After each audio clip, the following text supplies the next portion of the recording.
नमस्कार। आज मैं हीरे के बारे में बताने वाली हूँ। कई लोग ऐसा मानते हैं कि अगर आपके वैवाहिक संबंध खराब हो रहे हैं या आपकी संपन्नता खराब हो रही है या उसमें कमी आ रही है या व्यापार में घाटा हो रहा है, कोई ऐसा व्यापारी है जो कि ज्वेलरी या कॉस्मेटिक या इस तरह से व्यापार करता है, तो उनको सलाह दी जाती है कि आप हीरा पहन लीजिए। हीरा पहनने से क्या होता है, शुक्र मजबूत होता है। तो इसलिए ऐसे लोग जो कि इन सब चीज़ों से परेशान है, लेकिन कुछ ऐसी लगनें भी हैं, अगर उस लग्न के आप हैं तो आप भूल के भी हीरा नहीं पहने हैं। तो मैं उन लग्नों के बारे में बताने वाली हूँ कि कौन से ऐसे वर्जित लग्न हैं जो कि उसमें हीरा उनको नहीं पहनना, वो काम नहीं करेगा बल्कि विपरीत प्रभाव देगा। ये है मेष लग्न, सिंह लग्न, वृश्चिक लग्न, धनु लग्न और मीन लग्न।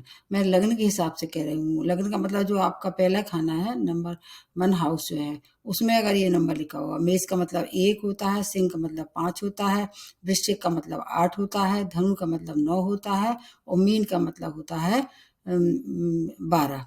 तो अगर ये नंबर आपका पहले खाने में लिखा हुआ है, इसमें भी आप लग्न है अगर देखिए, राशि नहीं देखना है, चंद्रमा वाला नहीं देखना है, तो आप इन लग्न के हैं तो उसमें आपको हीरा बिल्कुल नहीं पहनना है, अन्यथा उसके परिणाम आपको अच्छे नहीं मिलेंगे। अब कौन से लग्न वालों को फ़ायदा करेगा ये भी बता देते हैं।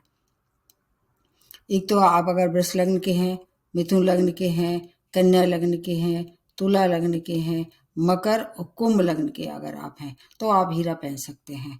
उसमें जैसे मैंने बताया, वृष का मतलब होता है 2, जहाँ 2 लिखा होगा, मिथुन का मतलब 3, कन्या का मतलब 6, तुला का मतलब 7 और मकर का मतलब 10 और कुंभ का मतलब होता है 11। अगर इन लग्नों के आप हैं तब आपको हीरा सूट कर सकता है।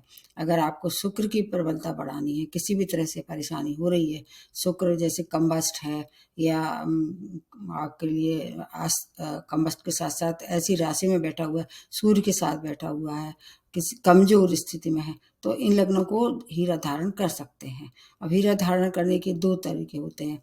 एक तो वैसे ज़्यादातर इसको सोने में मतलब पहना जाता है, क्योंकि जो कीमती जो रत्न होते हैं उनको मजबूती से उसको फ्रेम कराना पड़ता है, तो या तो सोने में पहन सकते हैं या चांदी में। तो जहाँ तक मेरा अनुमान से चांदी में ज़्यादा अच्छे प्रभाव देगा। और अगर मतलब फिर भी कहीं ऐसी स्थिति बन रही है कि आपको चांदी में नहीं पहनने को मतलब कहा गया है, उसमें वर्जित है, तो फिर आप सोने में भी पहन सकते हैं। और ऐसे लोग जो कि अध्यात्म की दुनिया में अपना नाम कमाना चाह रहे हैं, जैसे आध्यात्मिक गुरु हैं या अध्यात्म में आपकी रुचि है, उनको भी हीरा नहीं पहनना चाहिए। हीरा क्या है, एक सांसारिक भोग और आपके ऐसी चीज़ों को भड़का देता है। इसलिए अगर अध्यात्म में आप अपनी पकड़ बनाना चाहते हैं, उसमें आपका अगर पहले से ही है और आप उसमें आगे बढ़ना चाह रहे हैं, पहले से रुचि है और उसमें अपनी उपलब्धियाँ प्राप्त करना चाह रहे हैं, तो उनको भी हीरा धारण नहीं करना चाहिए। उनके लिए फिर पुखरा ज़्यादा अच्छा होगा, या दूसरा आप अपने नेत्र चार्ट को भी दिखा सकते हैं। तो हीरा जो पहनते हैं तो इसमें विशेष सावधानी रखना पड़ेगी, क्योंकि जो ऐसे रत्न होते हैं जो कि बहुत पावरफुल होते हैं, उसमें हीरा होता है, पुखराज होता है, नीलम होता है और किसी हद तक रूबी भी होता है। लेकिन ये 3 रत्न ऐसे हैं कि बिना किसी सलाह के और बिना किसी ज़रूरत के बिल्कुल नहीं पहनना चाहिए, अन्यथा इसके परिणाम फिर खराब हो सकते हैं। तो आप देखिए, अगर आपको ये वीडियो ठीक लगता है, इसको लाइक और सब्सक्राइब कीजिए और हो सकता है आगे में और आपका प्रोत्साहन मिले और अच्छी-अच्छी जानकारियाँ आपको दूँ। धन्यवाद।